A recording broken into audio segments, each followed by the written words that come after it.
आज सज्जनों, हम आपके साथ आज चर्चा में विशेष महाशिवरात्रि के अवसर पर कुछ अपने विचार शेयर करना चाहते हैं। सुने आप। महाशिवरात्रि केवल शिव भक्तों के लिए ही नहीं अपितु सभी इष्ट रक्षकों के लिए भी इसका महत्व है। तो उत्तर से दक्षिण तक संपूर्ण भारत में सर्वत्र श्रद्धा एवं उत्साह से मनाई जाती है। इसके अंतर्गत शिव पूजन, रात्र जागरण, उपवास आदि के अतिरिक्त विभिन्न प्रकार के कीर्तन, प्रवचन आदि कार्यक्रम आयोजित किए जाते हैं। इस प्रसंग में कुछ प्रश्न हम आपके समक्ष रखना चाहते हैं और हमारे मन में भी विचार होते हैं कि शिव क्या है।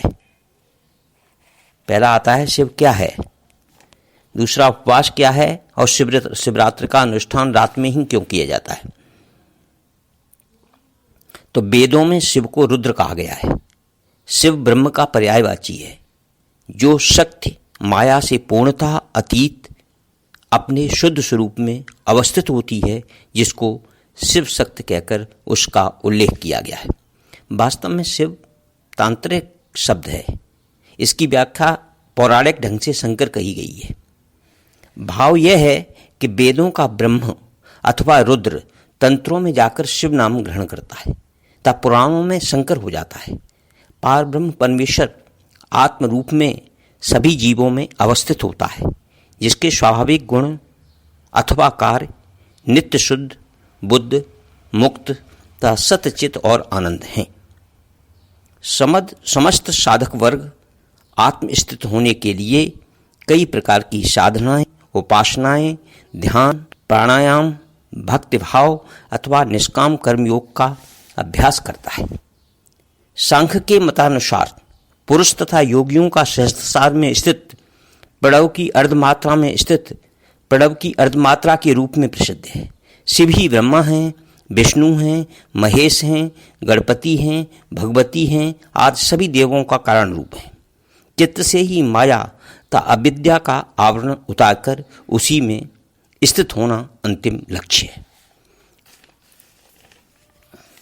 इस संदर्भ में मैं महादेव की महिमा भी कहना चाहता हूँ कि देवाधिदेव महादेव की महिमा अपरंपार है। उनकी स्तुति में उनके जो भक्त हैं पुष्पदंत, जिन्होंने शिव महिम्न स्तोत्र की रचना की है, वो कहते हैं यदि समुद्र की दावत हो और कंजल गिरी को उसमें घोलकर स्याही बनाई जाए और कल्प वृक्ष की शाखा ही लेखनी हो तथा संपूर्ण पृथ्वी को कागज बनाकर साक्षात सरस्वती जी सदा लिखती रहें, तब भी भगवान शंकर के गुणों की व्याख्या संभव नहीं। मर्यादा के पर्याय भगवान श्री राम पूर्ण ब्रह्म की मान्यता लिए भगवान श्री कृष्ण जैसे अवतारों ने भी अपने मनोरथ पूर्ण करने के लिए महादेव का आश्रय लिया। लंका पर चढ़ाई से पहले भगवान श्री राम को समुद्र पर सेतु का निर्माण करना था। इस प्रयोजन की पूर्ति के लिए उन्होंने बालू से बने शिवलिंग का निर्माण कर महादेव की स्तुति की। कंब रामायण में इसका विस्तृत वर्णन एवं उससे जुड़ा रोचक प्रसंग है। जिस स्थान पर बालू से बना शिवलिंग स्थापित किया गया वह रामेश्वरम नाम से विख्यात हुआ। यह एकमात्र भारत में स्थान है जहाँ हिंदुओं के चारों धामों में से एक धाम रामेश्वर धाम में वो धाम भी है और एक ज्योतिर्लिंग दोनों विद्यमान है। इसी प्रकार श्री कृष्ण ने भी अपनी पुत्र प्राप्ति के लिए कैलाश जाकर तपस्या की और वहाँ उपमन्यु ऋषि ने उनका मार्गदर्शन किया। श्री कृष्ण ने उसी अनुरूप भगवान शिव की आराधना की। इससे प्रसन्न हो शिव और माता पार्वती ने उन्हें मनोवांछित वरदान दिया। तो ये शिव की महिमा है। शिव शब्द की व्याख्या करते हुए कहा गया है सेते सर्व जगत यस्मिन इत शिव, अर्थात जिसमें समस्त जगत शयन कर रहा है, सो रहा है, उसको शिव कहते हैं। आशय यह है कि समस्त विश्व का आश्रय अधिष्ठान वही शिव है। बिल्कुल जैसे मिट्टी के पात्र का आश्रय मिट्टी होती है, वैसे ही शिव का अर्थ होता है कल्याण, मंगल या सुख। शिवत्व से जुड़े वेद मंत्र की व्याख्या करते हुए कविंद्र रविंद्र कहते हैं, मैं शुक्र को नमस्कार करता हूँ, कल्याणकर को नमस्कार करता हूँ। दुख का मूल कारण भी यही है कि मानव शुक्र को नमस्कार करता है, कल्याणकर को सदा नमस्कार नहीं करता है। और कल्याण कर में दुख भी हो सकता है, कल्याण हेतु दुख भी उठाना पड़ सकता है। शिव आराधना का अर्थ है सुख एवं कल्याण का समन्वय। अब हम कह सकते हैं उपवास क्या है।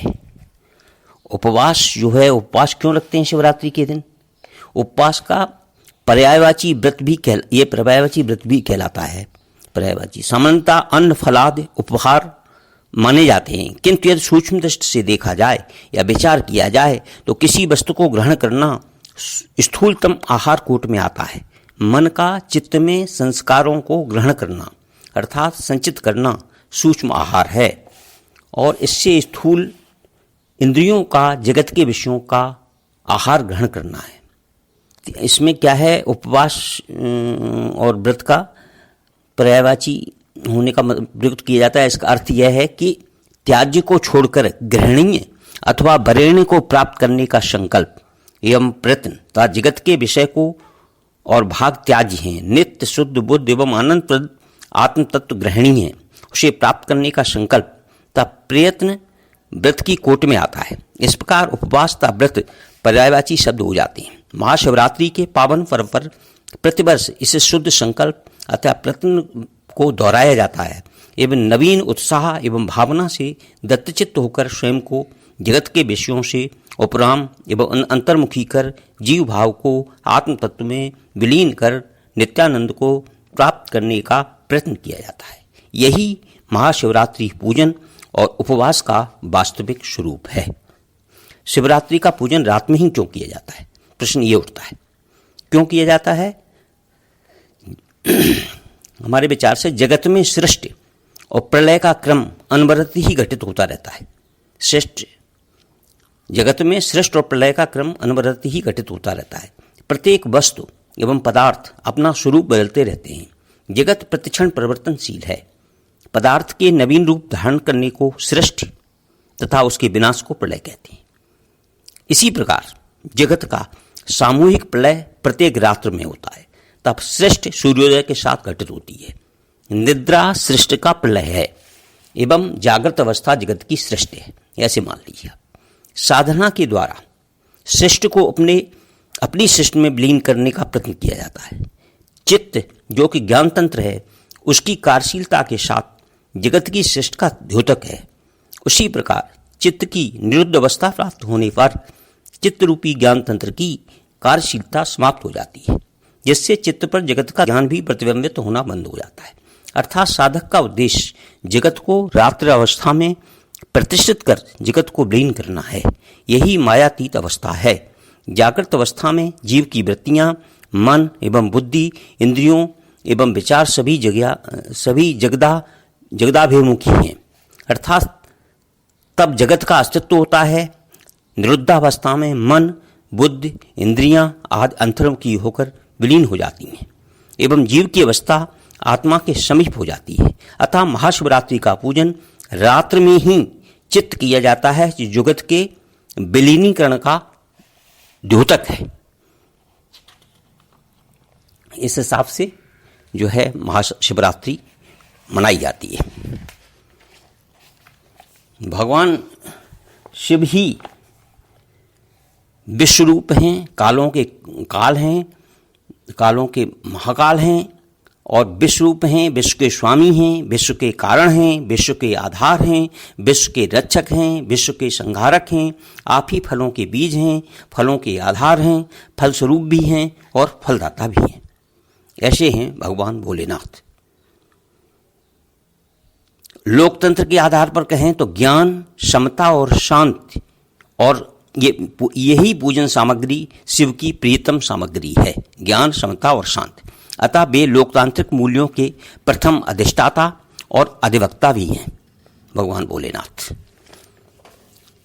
ये जो इस पर चर्चा की मैंने, इसको शिवरात्रि पर सुनने से, पढ़ने से एवं प्रत्येक सोमवार को या शिवरात्रियाँ और भी महाशिवरात्रि है आज, और इसके अलावा जो शिवरात्रियाँ पड़ती हैं उनको इसको पढ़ने और सुनने से विशेष लाभ होता है। भगवान भोलेनाथ प्रसन्न होते हैं, सभी के मनोरथ पूर्ण करते हैं और कष्ट दूर करते हैं। ओम नमः शिवाय, नमः शिवाय, नमः शिवाय।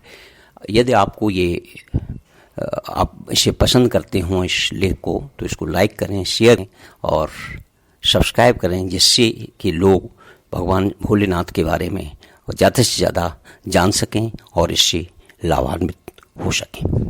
ओम नमः शिवाय। धन्यवाद।